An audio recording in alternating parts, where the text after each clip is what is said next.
Start recording. Cool. Hopefully the recording's working fine and everything. Um, but yeah, welcome to day 3 or day 2, if you're including the intro, of Bertrand Russell's Outline of Philosophy. Today we're going to be tackling chapters 3 and 4.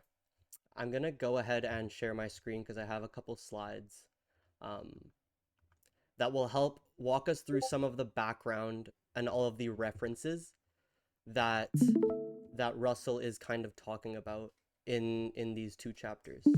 Let's see if I can share this so people in the recording can see.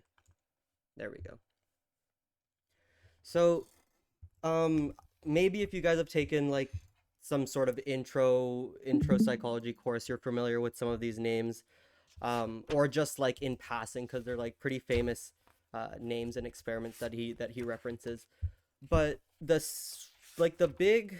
big question he's trying to answer, or what he's trying to figure out, is how we can come to learn things, how learning happens. um and at the time, the way psychology was working is that it was focused a lot on introspection and this type of like psychodynamic slash Freudian type of stuff. It At this point in time, psychology wasn't very scientific. There wasn't much measurement going on. It wasn't very rigorous. It was just a little bit fluffy.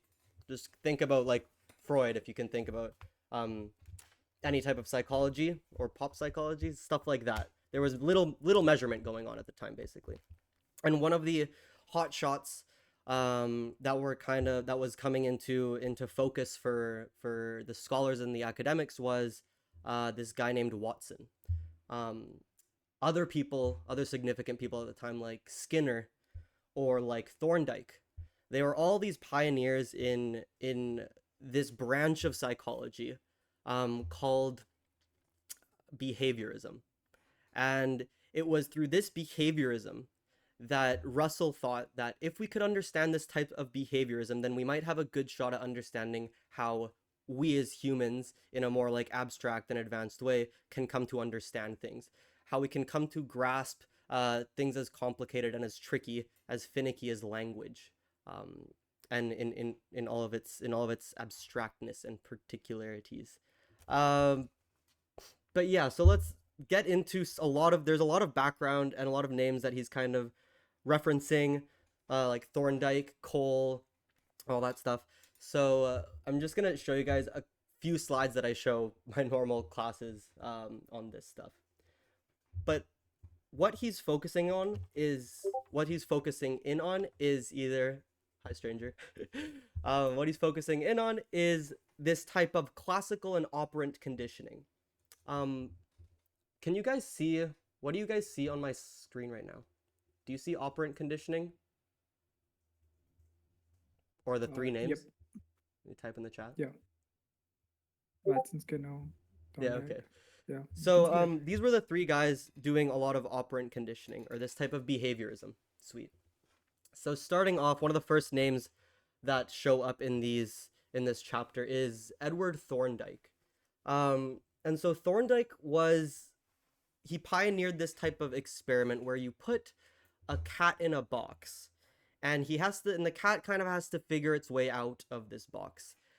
He doesn't want to be in the box, maybe because it's kind of confined, or there's other ones where they might be getting other versions of the experiment where he's getting like sprayed by water or anything like that.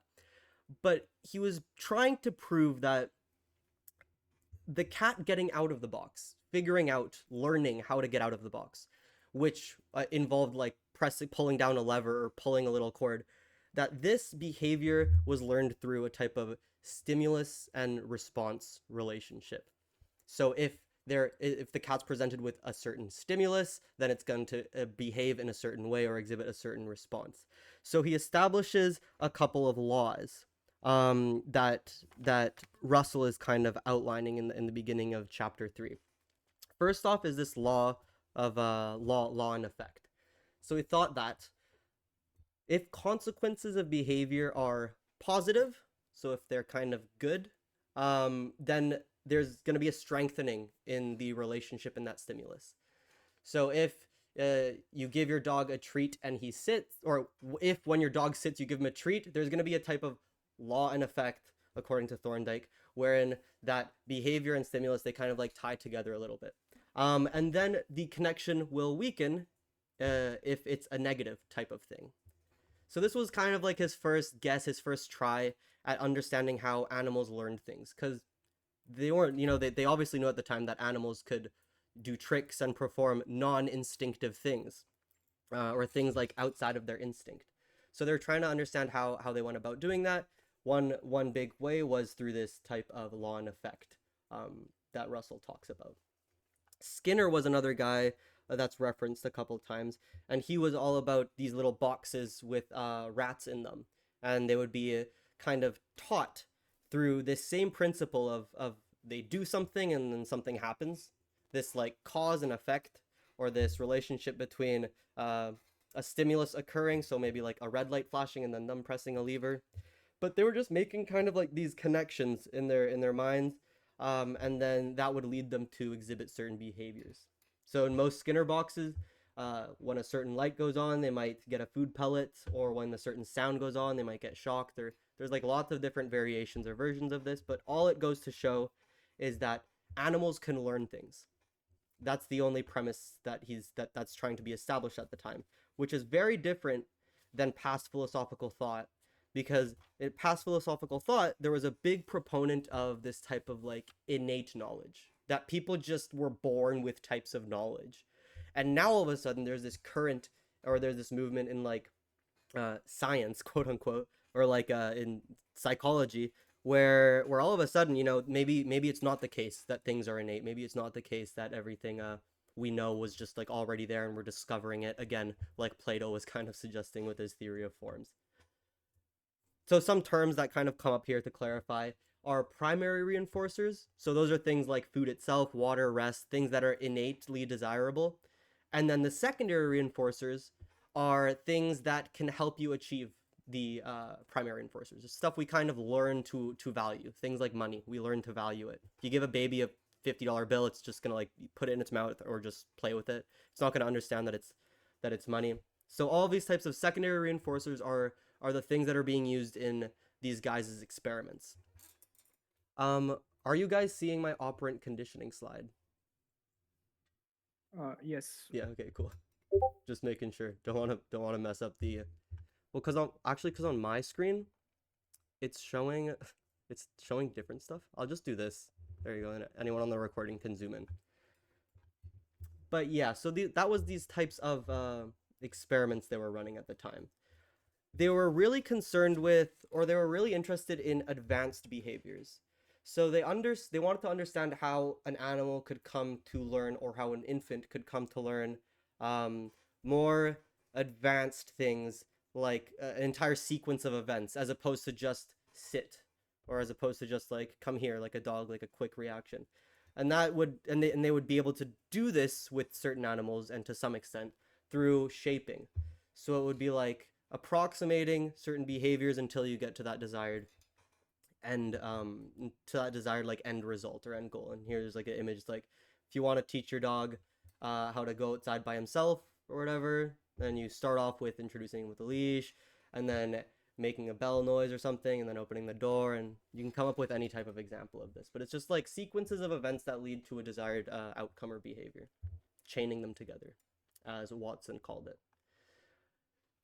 One really interesting thing that these scientists found at the time, Thorndike and Watson and Skinner, is that it's hard for an animal to be trained completely against their instinct. They can only be kind of like suggested in a certain way. Like you can't make a rat walk backwards, because that just goes against their nature.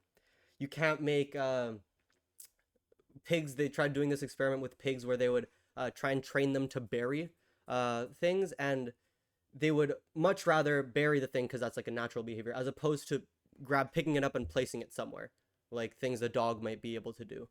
So they called this thing an instinctive drift, and that's where animals just have a really hard time going against certain innate instincts that they might have at face value.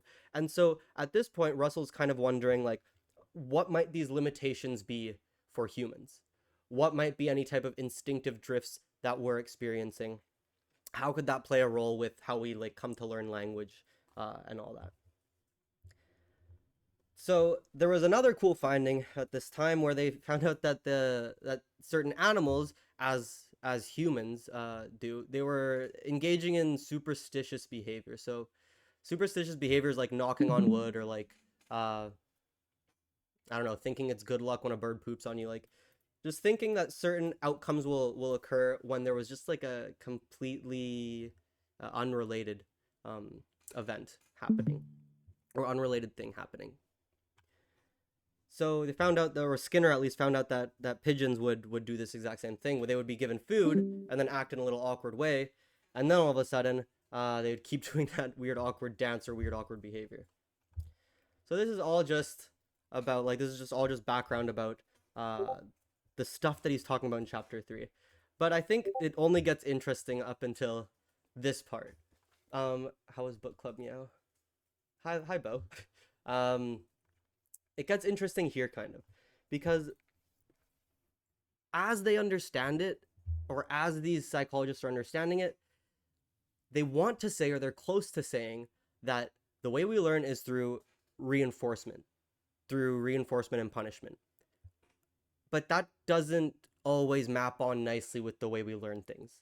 And some famous examples that came right after that was this contingency model, right? Where there's a togetherness to cause and effect that sometimes can supersede this stimulus behavior or this stimulus condition relationship thing. And then there was also this really famous experiment that the Bobo doll, or like I don't know if you've seen it, but it's where people don't learn, or animals sometimes they don't learn only through reinforcers, but they learn just through watching or imitation, like monkey see, monkey do type stuff. And so this stuff came in hot on the heels of Russell right after he was making these claims or trying to use behaviorism as a strong point for a strong like reason to I don't know, think that we will learn language this way. Then there was latent learning, and that was like a type of delayed reinforcement learning that didn't fit in nicely to what Skinner was doing at the time, or to what Thorndike was doing at the time. There was also abstract learning, so they were able to find out that it wasn't just through reinforcement that birds would like click on a certain part of the screen, or that pigeons would like peck on a certain part of the screen, but they were starting to be able to understand abstract concepts like shapes. So it was no longer like a place on the screen, it was like a place in the room or something shaped a certain way. So like there seemed to be like actual grasp of concepts of abstractness that was going on. And then lastly, this was the big objection that Russell notes near the end of this chapter, and it's we understand, or we're understanding behavior or how we learn things through this type of behaviorism, but this guy Wolfgang Kohler, he comes out with this experiment where he hangs a bunch of bananas on a string high up, too far away from these monkeys for them to be able to grab on their own. Um, and what they do is that they kind of are, they're confused. They look at these bananas, they don't know what to do for a while, and then all of a sudden they have like a aha moment. Um, and they realize, okay, wait, I can stack some boxes together, climb on top of the boxes, and then grab the bananas, or something like that. It seems like they learned something here, or they came to certain knowledge, but it had nothing to do with reinforcement, or nothing to do with this reinforced learning. So he's kind of like he's putting this on the table. He's like, okay, well maybe this could be an issue for us if we're trying to understand how things work, but maybe not. But maybe not. All of that was just a long way of saying that his support for, and I'll take my screen off now, but that was just a long way of saying that it seems that Russell was trying to support the thesis or the idea that we learn language through behaviorism, or through reinforcement, through being taught, or through mimicking even. Um, but I'm just not too sure that's the case, and a lot of other philosophers Like the Platonists might completely disagree with that. I'm not sure if you guys have read, uh, I believe it's Hobbes, but he had this idea of the tabula rasa, or like this clean slate that people have. And some people just think that we're born with gifts, or like with abilities to come to knowledge, or predispositions to come to knowledge. And it's not just that. Everything we learn is through this process of like reinforcement or learning. Um, and there was also some claims that Russell makes in this second chapter, about, for example, he says at one point that there's no evidence that they possess, they as in animals, um, anything analogous to narrative. So at this time, they're making a really strong division between animals and humans, and they're saying, well, animals, they can only communicate through like cries um, and like emotional yelps or things like that. But some some um, some research that came after that, with chimpanzees and with sign language, was kind of hinting at like maybe no, maybe they can grasp syntax really loosely, or they can give each other names like whales and dolphins and stuff, and maybe they can go beyond just like a scream of pain or something like that. So they make this clear distinction, or he makes this clear distinction between animals and humans that I don't think it wouldn't hold nowadays with like the findings that we have. Um, and then what else did I have to say about this? About this chapter, about language. Oh, yes, okay. So he makes two two claims here, kind of. The first claim that he makes is that when I'm talking to you, or when I ask you a question and you respond, you're not really responding to the question or to what I just said. He thinks that language goes through a bunch of steps, and by the time it's arrived to you, um, it's almost it's something different than what it originally was. It's not identical. It's not an identical thing, or a even similar thing at sometimes. So he goes like with the example of like saying, maybe I say, "Pass me the water," um, and a lot of things before you even like hear that are getting in the way. The audio from the microphone, or like the interference from the microphone, my accent if I have an accent to you guys, uh, my tone, um, your under and then at that point it gets into like your understanding, so like how your ears picked up that signal, how your brain interpreted that signal, and then in turn how you decided to respond to that signal. And there's just like tons of steps, tons of filters that language is going through all the time. And it's never as simple as I say, point at the wall, and then you point at the wall. There was like a lot of stuff that we're neglecting that's going on there. um, but that's like his simple point, kind of. His trickier point is trying to tackle, or trying to reason with, these ideas of universals, which he doesn't speak too much about this, but I'm guessing that he's going to speak about it more in the rest of the in the rest of the book. But from my understanding, is he says that the only point about universals that need to be raised at this stage is that the correct use of general words is no evidence that a man can think about universals. So he has this weird belief that man might not be able to grasp universals in the same way that Plato was thinking that we could grasp universals, or these forms as you would call it, which threw a lot of people off. Or I can only imagine it threw a lot of people off, because he's essentially saying that a person, if not taught, cannot understand what a triangle is, or if not through a type of imitation or sequence of reinforcements, we can understand what a triangle is. And that might be a little off-putting. It might be like a little bit reductive, or I might be strawmanning him a tiny bit. But that's what I'm feeling, or like I'm sensing a little bit in these passages. It's this inability to grasp universals, which I don't know how that feels to me, because it would seem like most people would be able to grasp at least some universals or truths of logic. Um, so here, Icarus says he argues that we call minute is just a series of bodily actions and reaction. Doesn't Mine, this? sorry, that was my. Yeah, go for it. Do you want to expand?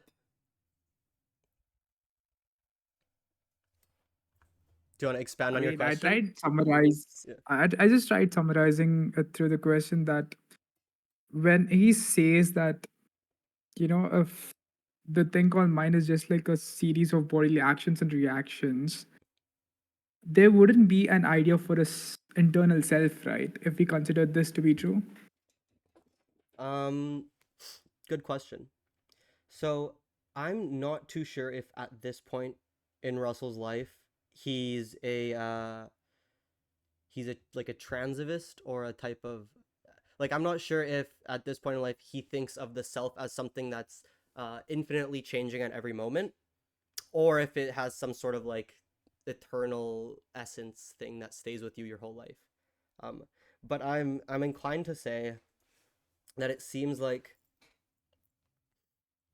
if within a minute or if within like a section of time,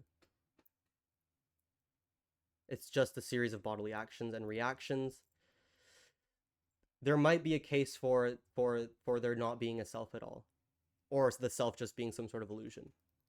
He seems to support physicalism at least at this point of his life,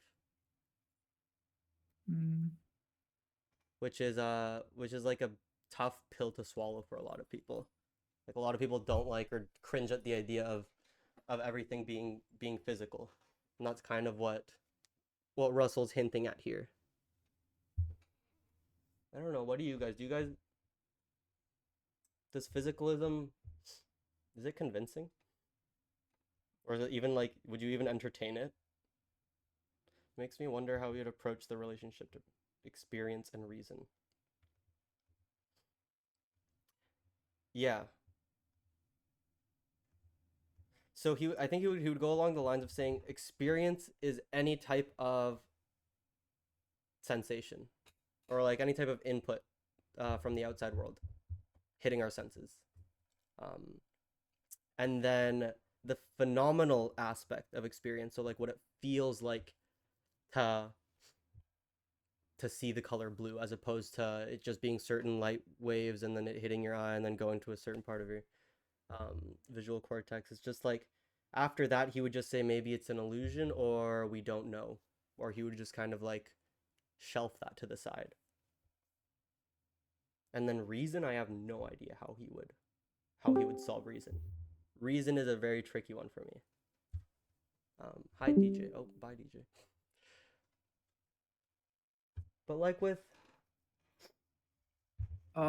considering physicalism, it seems convincing because science keeps finding physical explanation for mental processes, brain activities, neurotransmitters, and injuries, and how they affect and think. And, you know, it if everything is physical, that makes sense. But how do we explain subjective experiences? For example, what red feels like, or um, why love or pain seems more than just neurons firing, right? yeah, Goes with the it also goes with the problem of what's the thing again? I forgot. consciousness. The hard problems of consciousness. Yeah. Yeah, that's essentially just like the hard problem of consciousness. And there's a couple of well, there's a lot of attempts to try and like reconcile the hard problem of consciousness. One of them is to take a it's called supervenience physicalism. And it just kind of posits that um these phenomenal experiences are are necessary to any type of sequence of or like a they're necessary to any state of affairs that's physical, uh as the mind would be. So if the mind is like shaped up or firing in a certain way, it's necessarily the case that that a phenomenal experience arises, but nothing is being added, nothing new is happening, nothing non-physical is occurring. In the same way, or like an analogy that's given is like if you imagine you have like a painting and you zoom in really really closely and you just see pixels, um, but then you zoom out and you see the image itself. You wouldn't say that the image itself of like a face, it's new. It was just uh, like all of the pixels added up and zoomed out, and that's the idea that supervenience physicalism is trying to like support. It's trying to say like it happen it just comes about, but nothing's being added. It only comes about because all the things are being put together in a certain way. The same way that when you bake a cake or when you put eggs and flour and this and that and everything, mix it up and then bake it, something else kind of comes up, but nothing new was brought about into existence. Nothing new came up. It's still, the cake is still all of its original components, all of its original ingredients. And that's one somewhat convincing argument I've heard. But obviously, there's more issues with that. Yeah, I don't know. Yeah, I think the idea of physicalism is just uh, incomplete. I don't know. I could put it in that way. Incomplete. Yeah, yeah. It seems to. It feels like it's missing more depth to it. Maybe we could go in and explore something deeper. I mean, there's thought experiments that you can try and run and then reason through. The most common one here would be Chalmers's zombie experiment. So it's like, and but for this one you need to invoke possible worlds or like a little bit of metaphysics. But the way this thought experiment goes is just like imagine like a world out there where molecule by molecule you are rebuilt, um, and then you are like just kind of plopped into a world, and you exhibit, and this thing exhibits all the exact same reactions that you would exhibit, um, but it's missing one key thing, um, phenomenal experience. So the idea kind of goes is that if we can conceive of this hypothetical, um, and and yeah, and then conceivability, sometimes people take it to mean it entails the possibility of it existing in a possible world, then it's perfectly fine to reason that we can have one without the other, that we can have these zombies. Or you can say, no, that's just impossible. We can't have that. Then there's the other common one, which is the Mary's room experiment, like that neuroscientist. I think my post yesterday or today was about that thought experiment. But it's just saying like imagine a super smart scientist who's locked in this room. Um, she knows every single fact about color, but her skin, the walls, the screen, everything in the room is completely black and white.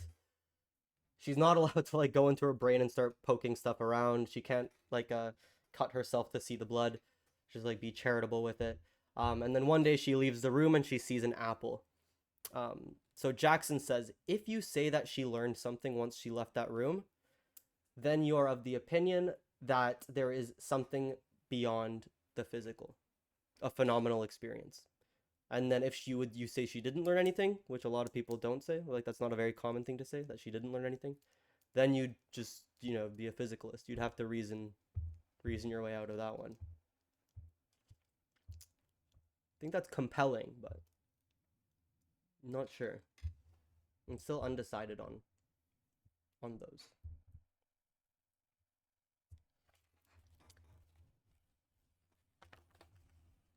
Calvin, did you do the reading? Or did you catch up or just like No, I'm just here to chime in here. sweet. But the opposite of physicalism is idealism. It's Mm. dualism. Oh, oh, Yeah, so it's dualism. this idea like there's like a spectrum obviously. There's uh hard physicalism or reductive physicalism, which is just like flat out all that exists is physical.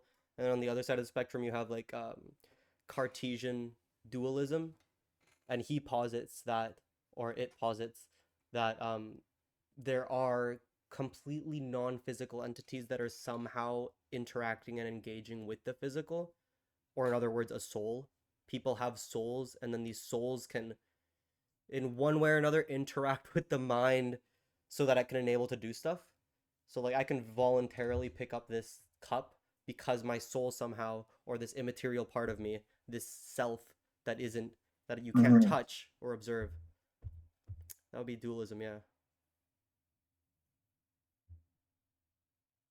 But a big problem comes up with dualism, or the most common objection comes up with dualism, and that's at what point or where does this soul interact with the body, or with the mind, if it's with the mind?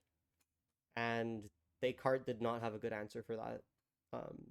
He got basically, in my opinion, he got owned by, it was Elizabeth of Bohemia, and she was like one of the top philosophers at the time. There was not many women philosophers, but she was always in correspondence with Descartes, and she's like, well, Descartes, okay, you believe we have this soul and it interacts with the body. Where and how does it interact with the body? And then he's like, something about the pineal gland. And so he points to the pineal gland, just like a random part in the brain. Um, and then he says, see, it's there that the soul, see, it's right there, the soul. That's where it's interacting with everything. But since then, like, no, not, yeah. I don't know, Kelvin, would you say you're a dualist or not really? Or what?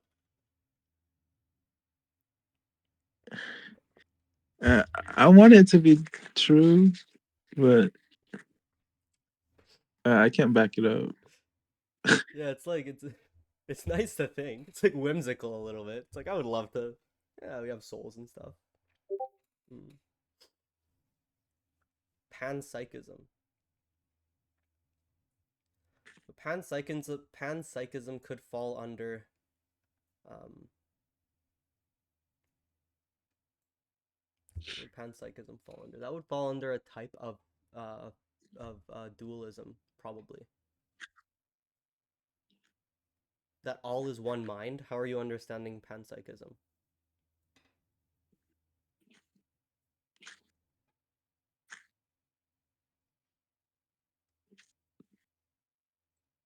Icarus, how are you understanding panpsychism?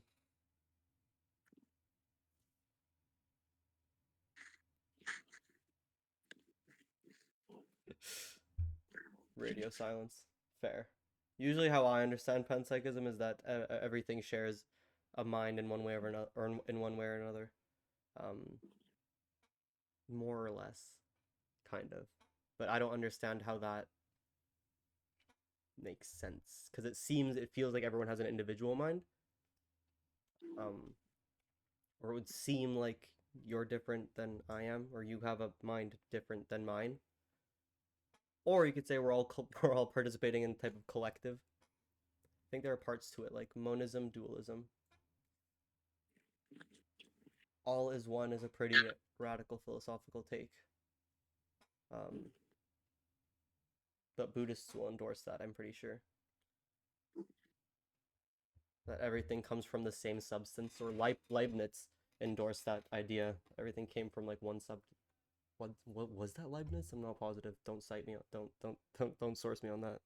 Don't cite me on that.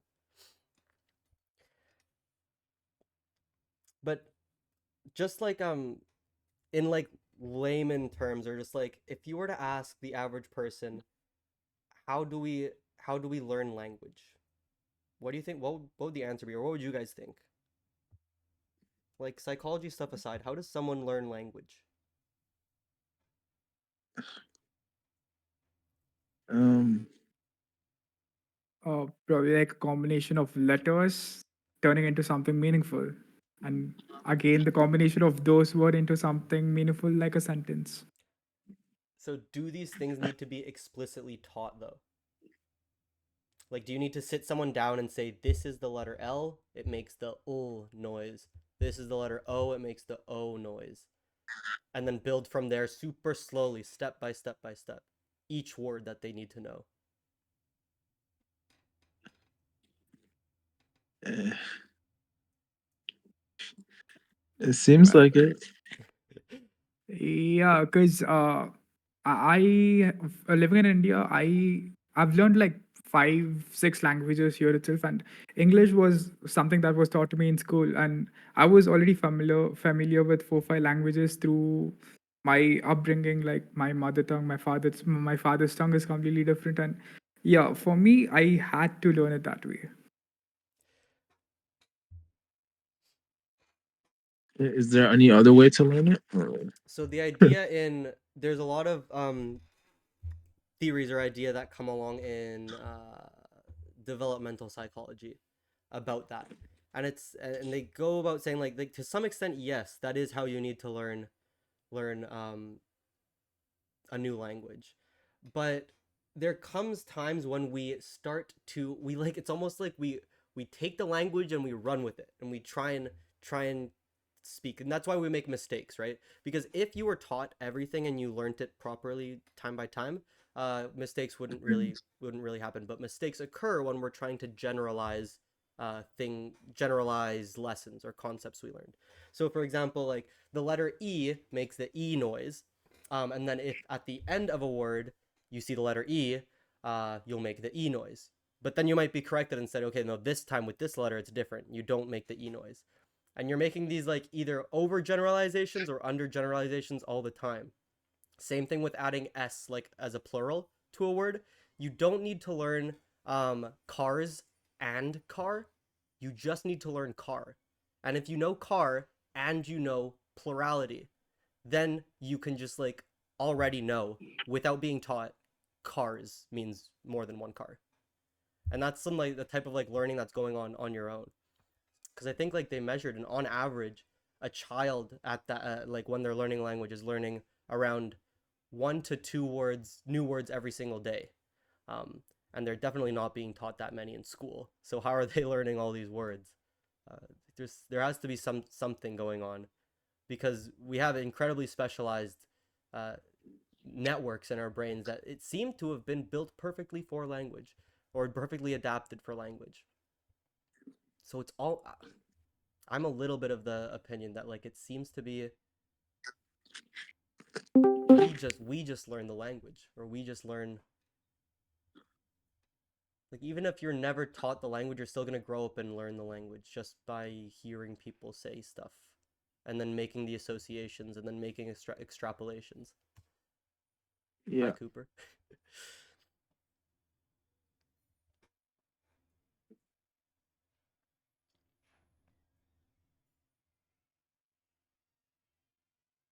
But that's crazy that you learn 5 languages or 6 languages.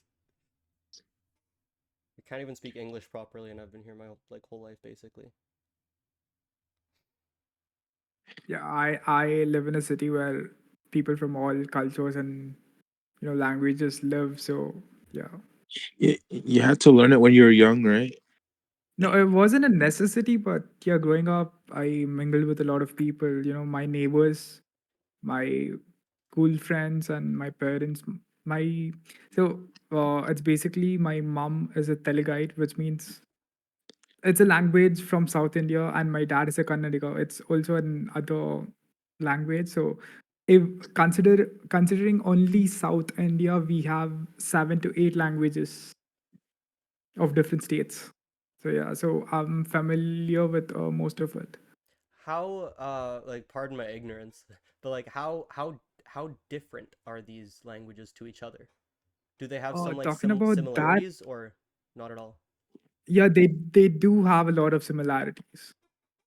Because in India, there were two major languages, Sanskrit and Tamil.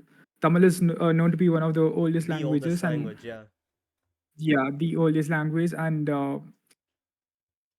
I could say that most of the North Indian languages they've evolved from Sanskrit, and most of the South Indian languages have evolved from Tamil. But yeah, there are a lot of similarities, like way too much. Still really cool though. It's awesome that you can read that many. Can you read and write in all those languages? I could read all those languages, but not write completely.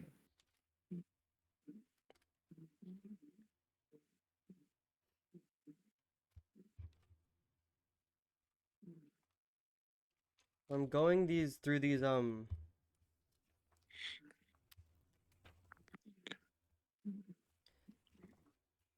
notes, and I kind of want to talk about um one claim he's making um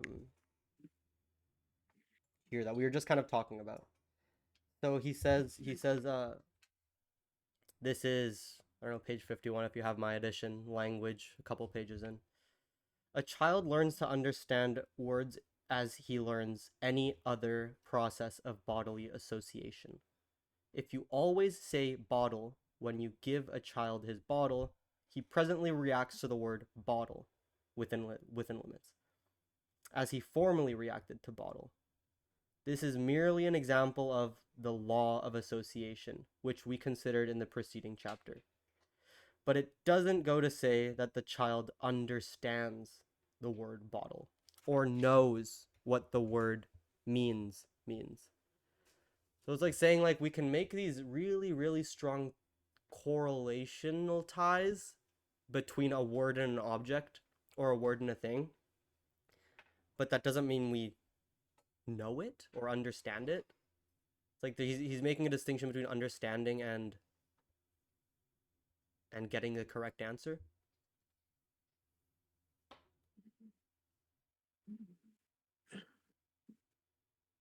What do you guys think about that?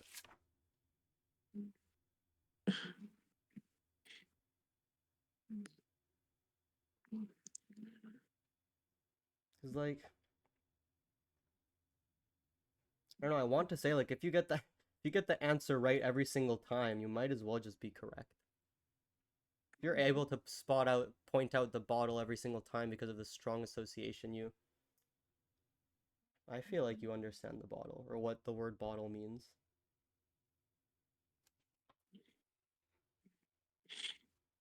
But he's throwing all these parentheses all over the place.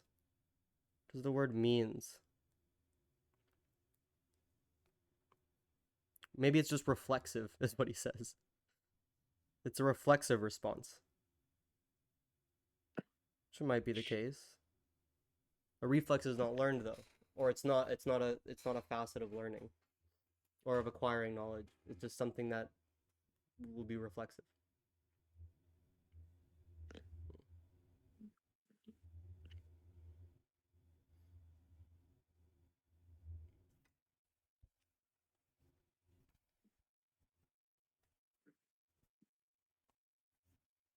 Anything else you guys would want to say? Because that was all I came with today, to be honest.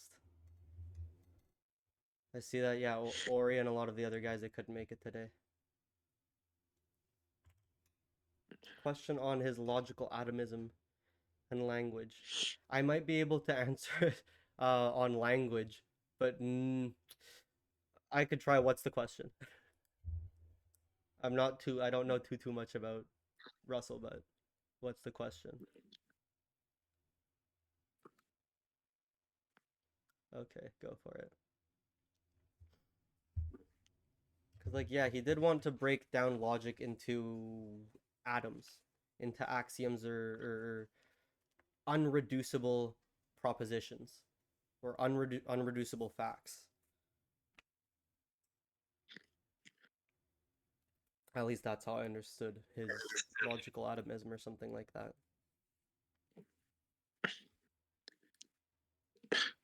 All right. I associate peanut butter with like the bottle of peanut butter on the counter. But what I get it wrong this one time and I put it in the fridge. Like, is it because I forget the association? Uh, it's maybe because I wouldn't say you've forgotten the association, because if someone pointed out like, look, what did you just do? You'd say, oh, my bad. It would probably just be like a lapse of attention. If you were meant to put it in the cupboard as opposed to the fridge or something like that. If language should mirror reality, do we account for abstract concepts like justice or love, which don't seem to have direct physical counterparts? So I, at least on Russell's view, he would say that no, language is not mirroring reality. It gets close sometimes, um, but it does not give us a one-to-one representation of reality, especially once it's spoken, or especially like the second it leaves the mind, the second it's written down, the second it's uttered, or yelled or whispered or whatever, it's already changed a tiny bit. Um, but how would we account for abstract concepts like justice? According to what we're reading here, he would say it's because we've seen acts of justice out in the world and then pointed at them and been like, "Oh, okay, that's justice." So now I understand what justice is. And it's just through this, like, you see stuff, you make the association, and then that's all there is to the story. Um, or at least he does say like, oh, most of the time he like gives himself some wiggle room. LOL. Um, Same thing with love. They wouldn't have a one single physical counterpart, but there would be lots of physical uh or lots of counterparts that encompass a aspect of that term or of that abstract concept. I think, but I don't know my Russell too well. To be honest, this is the first book in full I've tackled of Russell. Mostly just excerpts and everything like that. But yeah, I think I might end the recording there for today. Keep it a tiny bit shorter. Yeah. But just as a little recap, he's all about behaviorism. He thinks that we learn all of our language through these associations and through these reinforcements. Um, he's confused about how to reconcile Kohler's experiment with the chimps and the monkeys with this like aha moment that they have. And I think he gets a couple of things wrong here and there. That's basically all I have. Yeah, like you said because I didn't pay attention, and Russell said it would be reflexive. So it I should have put the peanut butter in the cupboard if even though I wasn't paying attention. Like if it was reflexive, right? Yes, he would say it's something along those lines. That it's a reflexive thing that you just did. It wasn't a learned behavior that you tried to like demonstrate or that you tried to like have. I think. But yeah, anyone else want to say some final remarks, final things for this very cozy book club? uh, Talking about the ideation of language that Russell presented, it later on influenced a lot of other philosophers, you could say. Like, for example, Wittgenstein, heard of him? Mm-hmm. Yes, Wittgenstein. Yeah. So So he, Wittgenstein he was Russell was his PhD advisor. They were really good friends for a while. okay. But Oh, I didn't know that. So yeah, so I was going through Wittgenstein's work the other day, and I know he seems pretty. And he took the concept of Russell's ideation of language and presented it pretty strongly. yeah, he does that at the beginning, but then completely switches his views on the utility of language later on, or in the second half of his life. Him and Russell have a big falling out too. They get into a fight, and they never talk to each other again. And then Wittgenstein becomes the superstar, and Russell is left behind. At least I in was the just going through the early works then. uh, I need to check on the later works as well then. no, but I was considering even reading some Wittgenstein because I haven't read him very much, um, in depth at least. Maybe for another. His stuff, or at least most of his stuff, is very technical, or a lot more Mhm. difficult to read. Um, Yeah, it's very dense. yeah, but yeah, well, I'll end the recording there. I gotta go now. But thanks for joining up. I'll post the recording for everyone else, and yeah, I'll see you guys next week hopefully.